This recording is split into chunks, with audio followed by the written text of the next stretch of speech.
Really special. Without further ado, the man himself from Sasquatch Odyssey, over 5 million downloads, legit, a gentleman that I trust, retired police officer, gathering stories from the best experiences out there. Ladies and gentlemen, Tim's here. Oh man, I love his work.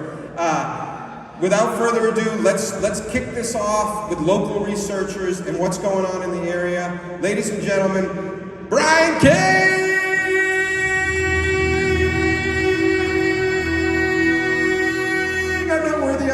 I'm not worthy. What's up, man? Thank you. How's everybody doing? That's what I like to hear, man. I was running from the bathroom. They should put that closer just for future reference because I had to come up here on stage. I don't want to take up any time. This is not about me. It's about the folks that I'm about to bring up on the stage. Fantastic people from right here in this area. I have been stoked about this. I don't get to talk about skunk ape a lot, so I had to come to Florida to do it. So I'm going to bring these guys up. Come on up, guys. I'm going to let them introduce themselves. Come on up, guys.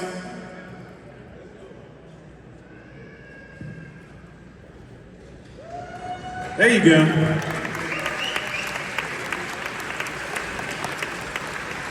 We started with 5 and now we grew to 6. So we're going to roll with the punches and I'm going to stand up and we're going to make it happen. So everybody should have a microphone. Good deal. Let's start here with Tim, and we'll go down the line. I'll tell you a little bit about myself. Some of you are probably like, who is this guy, right? Anybody listen to podcasts? You like Bigfoot podcasts? Cool. I host the Sasquatch Odyssey podcast, if you guys have heard that. It's all about encounter stories. I do that Bigfoot podcast. I also host a show called Backwards. They cut my mic off. Oh, there we go. He's like, stop talking about yourself.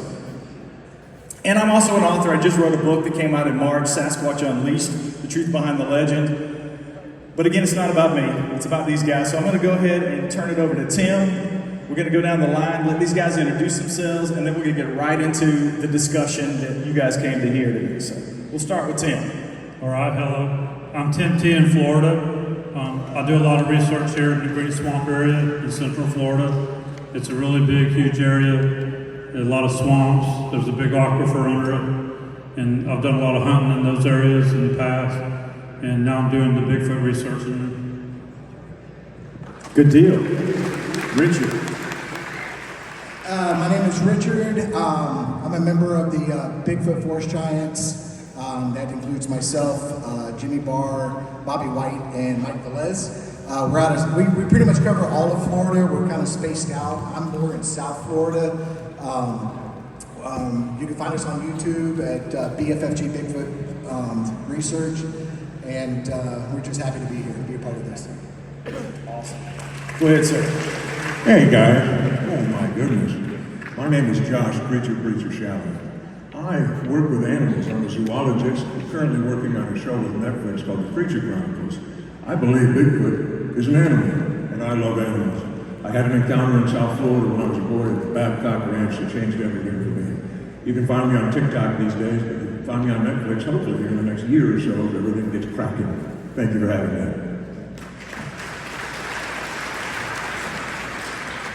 Hi, my name is Michael Aguilar, and this is my son, Kalen Aguilar. We're members of the Mid-Florida Bigfoot Research Group. He's probably the youngest little squatcher around. He's awesome. We've been doing it together for about 4 years, 3 or 4 years with the group, mostly in the central Pasco County, Hillsborough County, all in that area. We're out pretty much every weekend.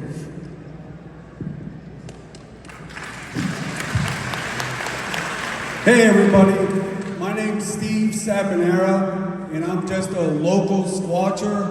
I squatch out the west coast of Florida, Mayaca River State Park, Mayaca Forest, and I've been doing it about 5 years, and I go out every weekend with the family and friends, and we just have fun in the forest.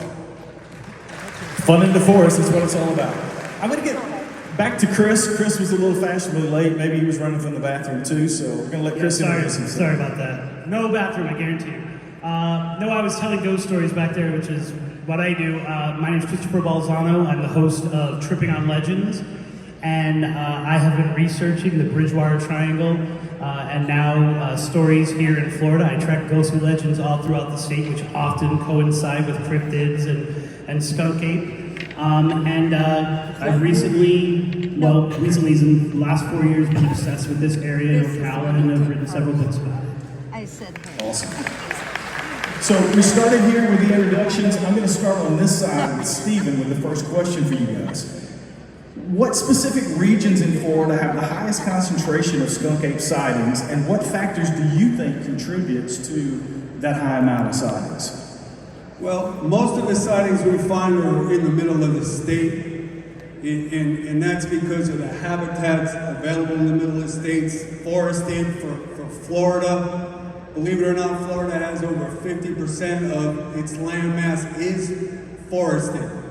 So we find that most of the sightings are in the middle of the state because of the habitat. Gotcha. What about you? I would have to say that it's in the central part of the state as well, because that's our area and that's where we have had all of our encounters. And we've had a lot.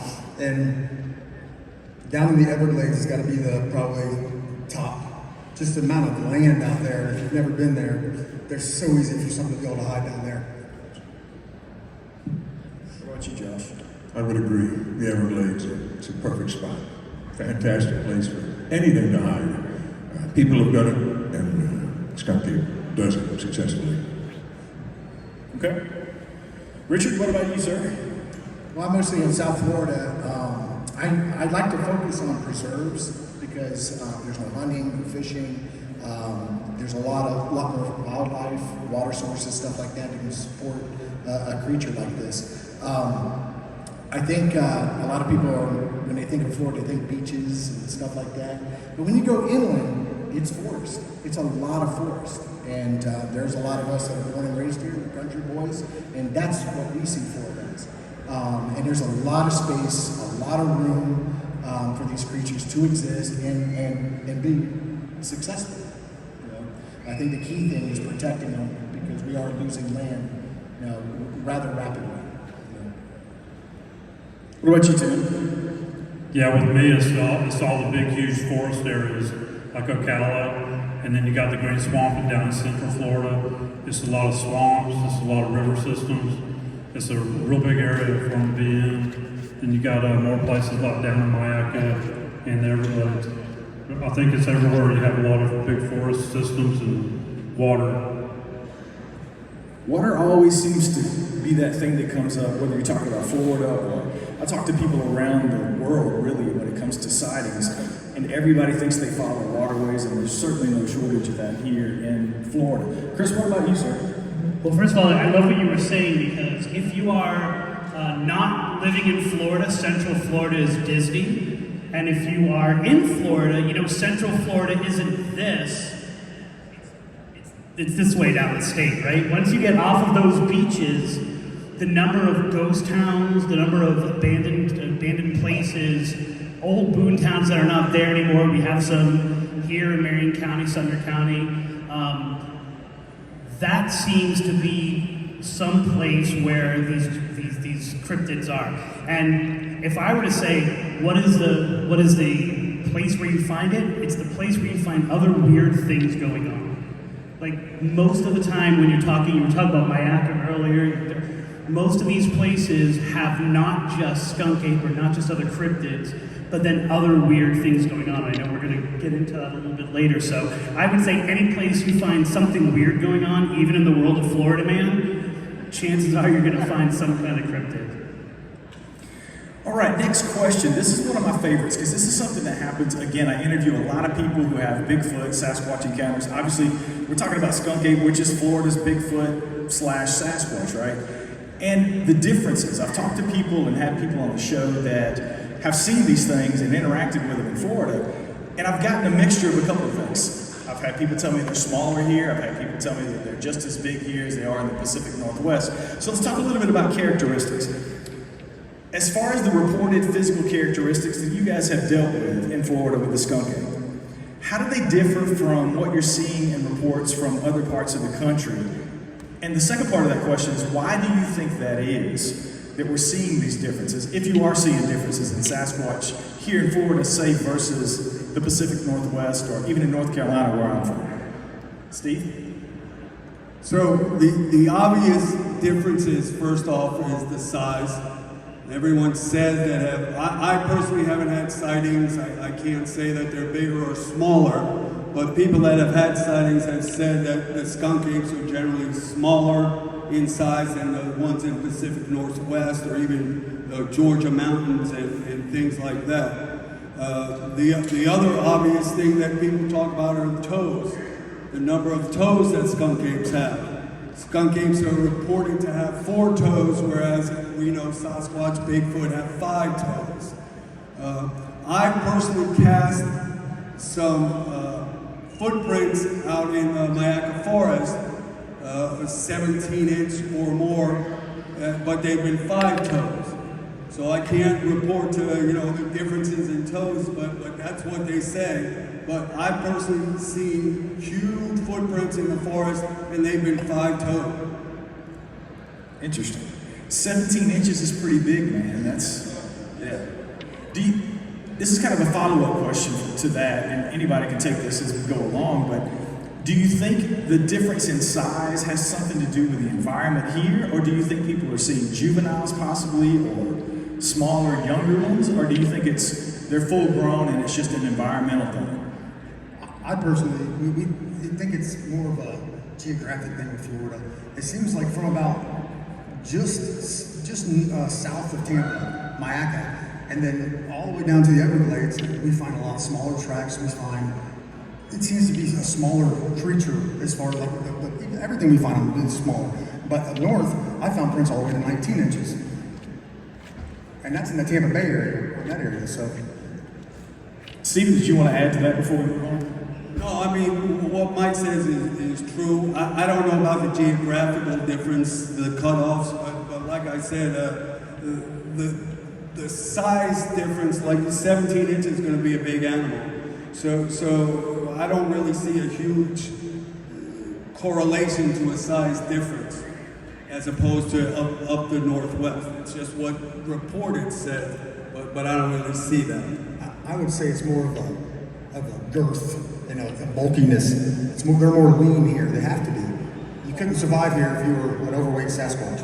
Right, it's kind of Bergman's rule, right? The farther away you get from the equator, the bigger things get. The closer you get to the equator, the smaller things are. It would make sense that it's the same thing. Yeah, same thing for Sasquatch, right? Good. There's definitely, the one that I had seen as a child was around the size of a man. But there's a scientific principle at play. Certainly, it's called Bergman's rule. The farther north you go, the larger species get. And I do believe, like our friend here has said, they tend to be smaller because they have to be an animal that moves through that environment. But interestingly enough, right now we're in the Crystal River area, and they have something they call the blue-eyed thump-thumps, which they tend to be larger. They're also, I think it was just another name for Bigfoot, but tends to be larger the farther north you go. Even within Florida, the Mayaca skunk ape seem to be about the size of a large orangutan. So I think you guys are absolutely right. Awesome. Well, I also believe that, because we do we have castings at the table right now that are 3-toed and stuff like that. And it could be, like I said, there's no experts in this field. We have theories on why we're finding these things. It could be nutrition. It could cause deformities, injury, but also inbreeding. If they're in a location, we have an area that's 90,000 acres, and they're stuck there. There is no place to go. And if they've been there for 50 years, 100 years, 200 years, there's probably a lot of inbreeding, which may cause some deformities or something that makes that group different than another group. Because I think the range of size varies. It goes from 6 foot to 8 foot. I think it varies. I think it's no different than what you found in Northwest. I just think the environment here is different. So I think there's going to be some characteristics that are different. Like they say, deer are bigger up north than they are down here. It could be saying, the same thing that's affecting the skunk ape or Florida Sasquatch. Absolutely. Tim, what say you, sir? Yeah, we have some really huge ones here in Florida. There's one that's been nicknamed the Big Red up in the Green Swamp area, and he's said to make Arnold Schwarzenegger look like a kid. And then I've also heard reports of a white one that's even bigger than that. But then we also have a lot of reports of people seeing smaller, slimmer ones that are probably the skunk ape.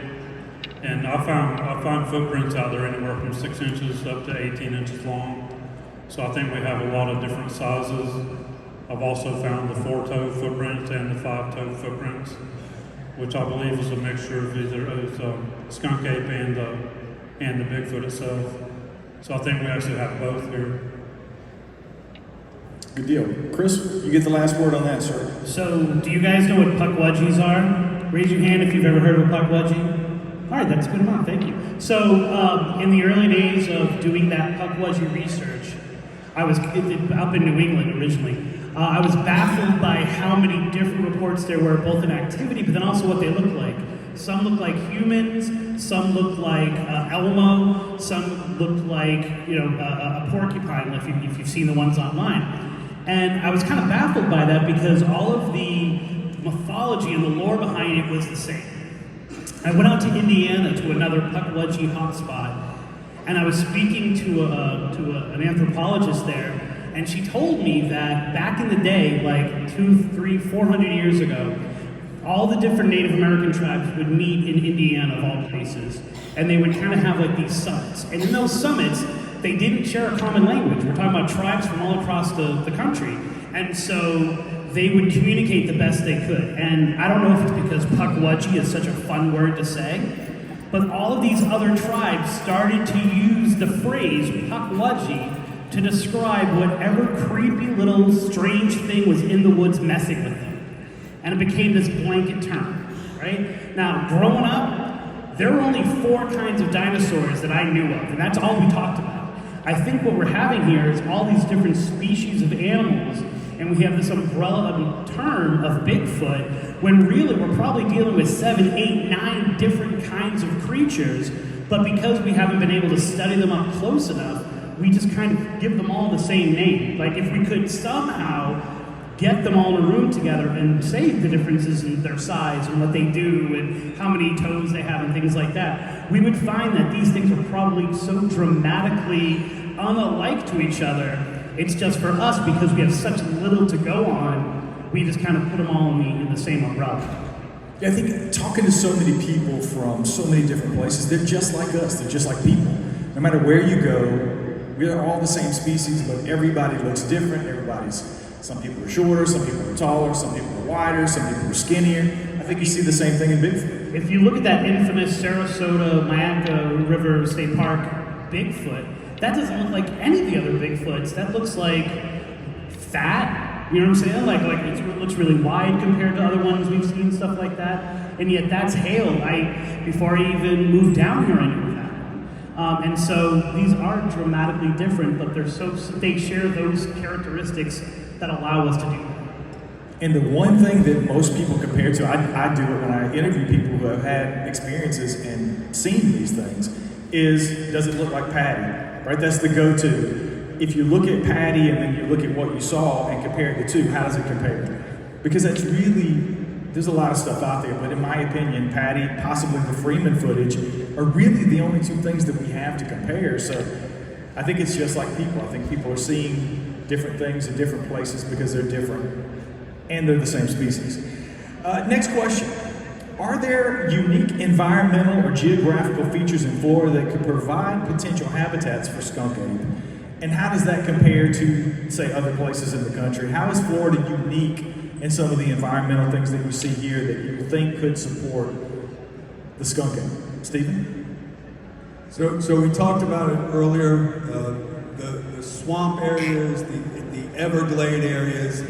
Florida is a karst environment state. It means it's built upon layers of soil that are porous, and there's plenty of caves underground and waterways underground. So the amount of water that Florida retains would be probably the biggest differences than the Pacific Northwest and things like that. So the swamp areas would be where the habitats are different.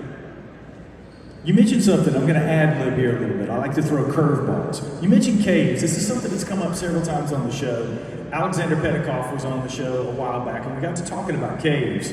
the Bigfoot Mapping Project. Scott Tompkins had mentioned it as well. It's a two-part question. It has to do with migration and cave use. Because a lot of people don't know it's illegal and it's a federal law against sharing locations of a lot of caverns and caves because of safety concerns is what the federal government says. Some people that are wearing your conspiracy theory hat say it may be something else. I'm not so sure you're wrong about that, but that's what they say. That's a kind of a follow-up question to the environmental part of this. Do you think they're using caves? Do you think it's a natural thing for them to use caves on a regular basis? And again, obviously this is subjective. No experts in this. We're trying to figure this out as we go. But your opinion, do you think that they're using caves on a regular basis, or you think they're ducking in and out when they need to? And what do you think about migration? Do you think that's a thing here in Florida? Do they have to migrate? Yeah, so we'll take the cave part first. 100% using caves. Anytime that you can, to my opinion, hide and be out of sight, any port in a storm, so to speak. So yeah, I would say most definitely the use of caves would be prominent in their display. And then as far as migration goes, I believe that through the center part of Florida, they do migrate from north to south in clans and or family groups, down through to the Everglades and then up through to the Panhandle. Mike, what say you about the environmental stuff and the caves and the migration? I would say that Florida's probably unique because of the burden of all the people we have. We have so many people that move here, and everything's been funneled into certain areas. And if you know where to find those areas and where to look, you can find a lot more tracks, a lot more things. Wherever these funnels are, if you can find them, everything has to go through. We're a lot more controlled area than if you go out to 1 million acres. And I think that's the main reason. That, and the whole state of Florida is a big aquifer system. Who's to say those aquifer systems some of them aren't dry? Good point. What say you, sir? I think anywhere you find an isolated location is going to be phenomenal for a skunk ape.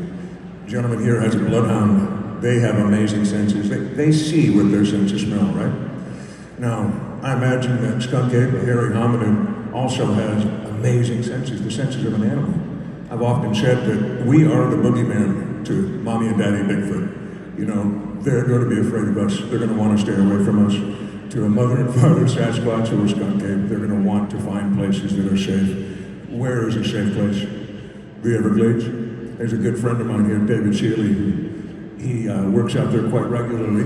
He and I've worked out there. I walk out there barefoot all the time. There's not many people that do.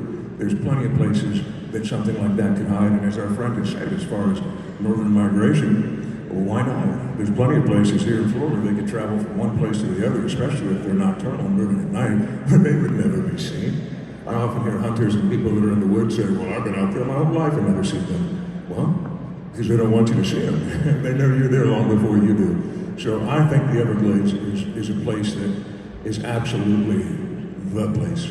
In the United States of America, it would be the best place for us to find solid evidence. We're actually find one right now. It's such a good point. I hear that all the time from people who don't believe that these things could exist. Well, I've been out hunting for 35 years and I've never seen a Bigfoot, right? We were just having this conversation. I was talking to Mike Ann last night about you guys have monkeys down here, right? Mayaca State Park. He said there's like 5,000 acres and there's something like 200 monkeys. What do you think the chances of you seeing one of those monkeys in 5,000 acres? It's like trying to find a BB in the middle of 40 acres. It's almost impossible. So it's just one of those extra things that adds that layer to, as you said, to your point, they're going to find the areas that works for them, and it may not be best for people to find them. They're trying to avoid them. What say you, Richard? Well, no, I think they're really good at what they do, and hiding is what they're really good at doing. They've trained themselves, they've learned to avoid this. I think they've come to the conclusion that, I hate to say it, but we're a cancer. We tend to destroy the things that are around us. Again, it's all speculation. There's no experts in this field, but we have to look at it as the fact that we are a subtropical environment. In our rainy seasons in Florida, things grow and they grow fast. There is plenty of food sources in these areas, from swamp cabbage to palmetto berries and a litany of fur-bearing animals and aquatic animals that these things can survive on. You can pretty much take any average person out here, put them somewhere out, and as long as you stay away from the alligators and snakes, you can survive. You can survive. There are things out there. So again, I think these things have no issue surviving out there. They don't need our assistance in that. The biggest question is, because of their size, how much they need to eat. We don't know what their metabolism is. I always give the example is you take a cow. Everybody's seen cows in Florida. You stand a cow on its hind legs. I guarantee that cow is 8 to 10 feet tall, and it weighs 1,400 to 2,000 pounds, and it only eats grass. Okay. Now you take an animal that is, let's estimate 800 pounds, and it's 8 feet tall or whatever. It has a litany of stuff to eat other than grass. It can survive, and it can survive very well. And like I said, it's subtropical. Now, right now, we're in a drought. Things are harder. I'm pretty sure it's hard on them too. I think cover is a key thing during the summertime. Finding cover, staying cool, being close to water sources, because water is important. Water is extremely important in the state of Florida. With our substrate's mostly a lot of sand. That we don't have basements here, okay? Because it collapses in on itself. So I lean more towards they're in the woods. They're moving. They're finding shelter when they can find shelter. A good down tree makes a great shelter to crawl into. We find that a lot in the woods. But as far as just my theory is, digging a giant hole or finding a cave. We don't have a lot of caves in South Florida. There's just not a lot of caves, and our water table is very shallow. You can dig down just a few feet and you start finding water. You know what I mean? So I don't see the possibility of digging or creating a cavern or something like that as a possibility. But we have a lot of cover. There's a lot of forest, And like I said, they're good at what they do. They can hide very, very well. I'm pretty sure I go out almost every single weekend, and there's weekends I don't catch anything. I could have been 10 feet from one and not even know it. It's just the woods is that thick. What do you think about the migration thing? That's something that has always fascinated me. And again, people have posed the question to me, well, what is migration mean? Is migration migrating a mile, or has it got to be 100 miles to consider that? I think it would be any movement from one area to another because of resources or why things migrate. What do you think about the migration? I agree with Mike. Our population is growing rapidly. We're taking these resources from them. So I do believe they move, they travel, they move to other areas because, they may have ate all the hogs in this area, so we need to go to this area to eat some hog. So I think there is movement, but like I said, there are areas that are 12,000 acres, 50,000 acres, but it is completely cut off. There's nothing but open fields or residential areas around it. So where are they going to go? Where are they going to go? So they have no choice to stay where they're at and make the best of it. You know what I mean? I think there's smaller units in those areas because survival, numbers, resources would dictate that. That's why I said, we can look at inbreeding being an issue. You know what I mean? I think we have a population here that's, I consider fairly large for the state because we do rank third in the nation in sightings. So there is a good sized population. You got to go where people don't go. You have to go where people don't go.